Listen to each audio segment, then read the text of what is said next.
Posibleng abuti ng 4 hanggang 5 araw bago nga po tuluyang maapula ang sunog sa Navotas Sanitary Landfill. Ayon sa mga otoridad, malaking tulong ang pagpasok ng disaster relief experts mula po sa Japan para mapabilis na maapula ang apoy. Tumutulong na rin po ang DOTR at DPWH para sa mga heavy equipment at iba pang pangangailangan sa pag-apula sa apoy. Kahit nga maapula na ang apoy, babantayan pa rin daw ang landfill sa loob po yan ng 4 na buwan. Magkakaroon din ng post-closure activities na tatagal ng 1 hanggang 3 taon para masigurong hindi na magkakaroon pa ng sunog sa lugar. Pananagutin din daw ang kumpanya na inabandona ang Navotas Landfill. Arestado naman po ang 16 na sangkot sa pagnanakaw ng kable sa manhole sa Quezon City. Naaktuhan pa ng mga pulis ang isa sa mga suspect na lumalabas sa manhole. Ayun lang.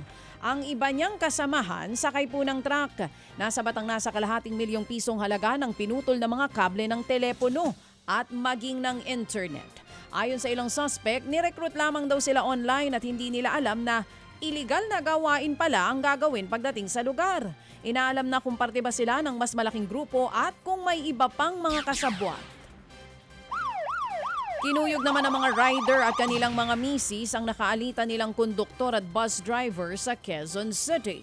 Nasa sa video ang insidente ng road rage. Pinagdiskitahan ng grupo ang mismong bus na binasag pa nga nila ang salamin. Ang ugat ng alitan ay ang pagbusina daw ng bus driver sa mga rider. Sa investigasyon, lumalabas po na magkapatid ang 2 rider. Pinatawag na sila sa istasyon ng mga pulis at nahaharap sa reklamo ang mga nanguyog. Hindi naman nagkaaregluhan ng magkabilang panig. Dahil po dyan, idedemanda daw sila ng driver at ng konduktor sa kasong serious physical injuries. Mga kapatid, patuloy po kayong tumutok sa 105.9 True FM para sa totoong balita, impormasyon, music and entertainment. Mag-subscribe sa aming YouTube channel at podcast at sundan nyo kami sa Facebook, Instagram, X at TikTok sa True Network PH. Bisitahin din po ang aming official website, truefm.ph.